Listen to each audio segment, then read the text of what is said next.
দর্শক চ্যানেল 24 এর বিশেষ আয়োজন মুখোমুখিতে আপনাদের সকলকে স্বাগত জানাচ্ছি। আজকে আমাদের সাথে আছেন আইওএম বাংলাদেশের mission chief Gigauri. Welcome to the show. It's been almost 4 years you were here in Bangladesh. So my first question, when you came to Bangladesh, you found Rohingyas were scattered. Nothing was planned. And after all these years, when you're living, what is the situation and what are the challenges for Bangladesh and UN agencies to face in coming days in terms of dealing huge amount of Rohingyas? First of all, thank you for having me again. It's a pleasure to be on your program. Yes, my time in Bangladesh has been absolutely fascinating, professionally and personally. On the Rohingya front, a lot has happened over the past 4 years, a lot. But while we made a lot of progress, if you look at the camps now, comparing to the camps in 2017, it's two different worlds. You wouldn't recognize how different it looks because of the infrastructure, because of the services, because of the environmental rehabilitation, and many, many other things that have been put in place because of the incredible and dedicated work of mainly Bangladeshi humanitarian workers, although there is a large community there.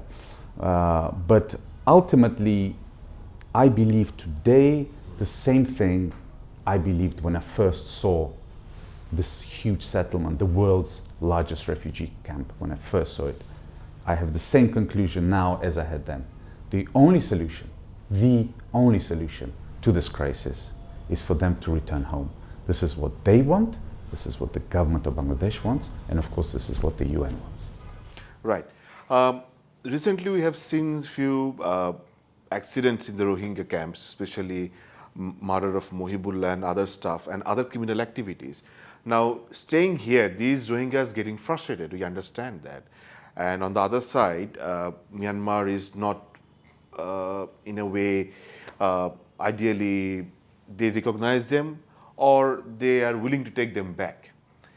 So how UN, IOM and Bangladesh can work together to have a better secure place in the camps, because it's not taking very soon, the repatriation process, if I'm not wrong. Yeah. So there are two issues here. One is the discussion of the return, and the other is the issue of safety and security in the camps. It's related, but it's two different issues. On the return, of course, there is already a lot of work ongoing.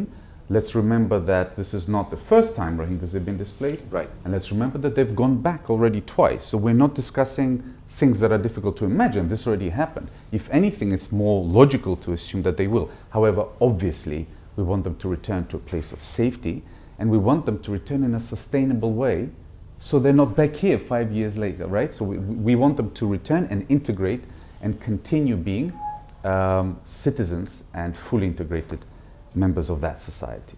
Now, with regards to safety and security in the camps, this is a very, very serious issue. Very serious issue. And just imagine how difficult it is to police a population of over 900,000, right?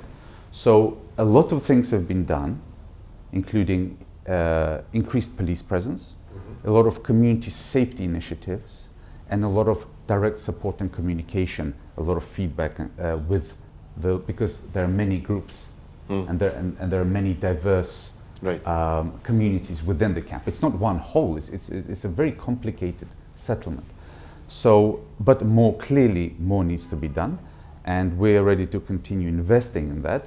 And ultimately, of course, it is the government that's responsible for law and order, but we as the UN are ready to do whatever we can to continue to support initiatives, infrastructure, people, communications, outreach, whatever we possibly can to make their lives a little bit easier and safer. Right. So it's a good thing that government and UN has come to a certain point that they will work together in the Bhashanchar after long discussion. Yes. And if I'm not wrong, you were there. So how the Bhashanchar facilities is, and do you think that's really going to help the repatriation process? Well, the repatriation process is the final objective.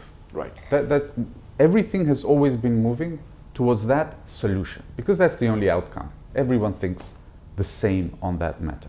And then there are discussions on what do we do in the meantime. Right. So whether we're discussing what's the best road to put through Camp 4 or Camp 11, same thing as Bashancha. Bashancha is a government project, but UN will assist, and now it's in a way already old news because the MOU has been signed, UNHCR is taking the lead, and other UN agencies will support. And of course, our job here is to help the people. So that's what we'll do. Welcome to the show once again, and now we'll talk about the migration sector of Bangladesh, where IOM have a lot of expertise, and you also have. So COVID-19 is a very interesting year, where Bangladesh continuously recorded getting remittance, and we have seen people coming back from different countries losing job.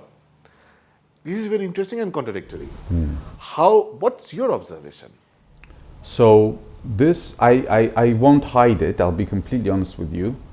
I didn't expect this.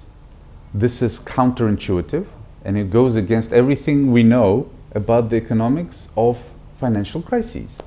We know for a fact that when people lose jobs, they lose their income, and eventually they will dip into their savings and then run out of money. So you don't see a dip immediately. There's a bit of a delay, but the dip always comes. We didn't see this in Bangladesh. I found this amazing. And obviously I was speaking to a lot of experts to try to understand why and how this happened. So part of the explanation is, of course, people do dip into their savings. Part of the explanation is there's probably a very complex combination of factors. Another one is people reach out to their families and extended families, including diaspora. So for example, naturalized Bangladeshi UK citizens will start assisting their cousin that they weren't before because it's a time of crisis, so you help. So this, I think, clearly showed that Bangladeshis have strong social networks that come in a time of crisis to assist each other. It's a very robust system of helping each other. And thirdly, it appears that at least some of those migrants that lost their jobs happened to find new ones and get new income going. So they kept sending the money and kept contributing to the economy and keeping their communities and families going back home. And that's a true success story. Right. So in coming days, what's the main challenge in this migration sector? Because I guess you have seen and observed in Bangladesh, people, you can't stop them going abroad and looking for a job. And they believe, which they are able to do in Bangladesh, maybe in other countries they would get more. In such a tendency, what are the challenges? Because we have the crisis of traffickers, smugglers, and of course the law agency and other stuff and other complicated issues. So let's keep in mind that going abroad to get a job is not a problem in itself, right? I am abroad right now with a job, right? You are. People from very rich countries go to other rich countries to get employment and to work. That's not an issue. The problem is irregular migration and exploitation. Right. Most of migration out of Bangladesh is successful. Otherwise, they wouldn't go. Right. So that's not the problem. We have no business to successful migrants from Bangladesh that go, earn money, send back, save money, and so on. We are concerned with those that get into trouble, right? So who are those? There are those who fall into smuggling traps, those that become exploited, and sometimes trafficked into forced labor. Those are the ones we're concerned with. What do we do about those? Well, our work begins here in Bangladesh. Some middlemen create problems. The recruitment systems that sometimes take advantage of migrants, that some of them, for example, cannot read, and they're asked to sign a contract. How can that happen? So it's all about getting the services down to the grassroots level and providing them with options and alternatives. Some migrants will want to stay if they can get a job, but just because you can get a job in Bangladesh doesn't mean you won't go. Some of them want an adventure, which is fine. I want an adventure, right? You want an adventure, but what we need to do is help them minimize the risk. There's nothing wrong with getting a job abroad, but let's do it the right way. Right. So IOM started talking about the ethical recruitment, and I guess you also talked this issue with some agencies in the government. So what was their response, and do you think that is even impossible where people doesn't know how to read and they sign everything? Right. So when it comes to ethical recruitment, and what is ethical recruitment? Ethical recruitment means fair and honest recruitment, Right. where the interests of all parties are protected. So of course, that's not an IOM policy. That's the government policy. That's what the government wants, and that's what the people want. Right. Our job is just to support this process. So how are we doing it? So number one, the more educated and skilled the migrant is, the lower the chance of them being exploited. So question number one, should we invest in upskilling and educating our future migrants? Of course we should, right? The second thing is the services to migrants.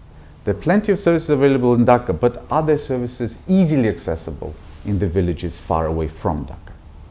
We're doing more on that front together with the government. And thirdly, once people send money back, mainly, people know exactly what to do with their money. They don't need our advice. It's mainly spent on consumption. But then those who have been sending for a while and are able to save more start to look for new opportunities. So there is an opening there to say, hey, you can invest and you can multiply and actually contribute not just to yourself, but to the whole community. I think there is space there to assist migrants with investment, entrepreneurial skills, and financial literacy. I want to hear your experience and your take from Bangladesh. Well, if there was one thing, kind of the one message, the one impression that I take back with me after over 3.5 years here, it's that of resilience of the people, of the nation. And I saw it through COVID. If there was no COVID, maybe I would give a different answer. But because of COVID and the way, it's not just about remittances being sent back, it's about the reaction to a highly stressful situation, in a crisis situation, the character of the people is revealed. How do you see the migration sector, say, for example, 5 years from now? Well, of course, it's difficult to predict, for example, who could predict COVID. But if you look at the numbers, if you look at the trajectory of the development of Bangladesh, it's a very, very clear line, right? Bangladesh is on schedule now to graduate from a least developed country status. Right. The deadline has been extended, but the direction is going. So I think what we're going to see in not too distant future is Bangladesh not only becoming a sending country of migrants, but becoming a recipient. Okay. I think in the future you will get migrants coming to work in Bangladesh from outside of Bangladesh. I think more will come as there will be a demand for more highly skilled labor, certainly, but also lower skilled labor as well. Obviously, the priority is to give jobs to local Bangladeshis, but if you ask me for something new that we will see in not too distant future, I think it'll be this: Bangladesh becoming not just a country of origin, but also a country of destination as the economy continues to grow. Thank you so much for allowing us, and I hope your next journey will remain a good one and your experience will enlighten you more and more. Thank you. Thank you for having me. Thank you দর্শক, আমরা কথা বলছিলাম আইওএমের বিদায়ী mission চিফের সাথে। আমার কথা বললাম রোহিঙ্গা সংকটে। তিনি আশা করছেন হয়তোবা খুব দ্রুত না হলেও সংকটের সমাধান হবে, এবং তিনি খুবই আশাবাদী বাংলাদেশ থেকে যেমন শ্রমিকরা বিদেশে কাজ করতে চায়, তেমনি সামনে সেই দিন আসছে যেদিন বিদেশি হাই স্কিল লো স্কিল শ্রমিকরা বাংলাদেশে আসবে কাজ করবার জন্য। মুখোমুখি আজকে পর্বে এখানেই বিদায় নিচ্ছি, দেখা হবে অন্য কোনো পর্বে।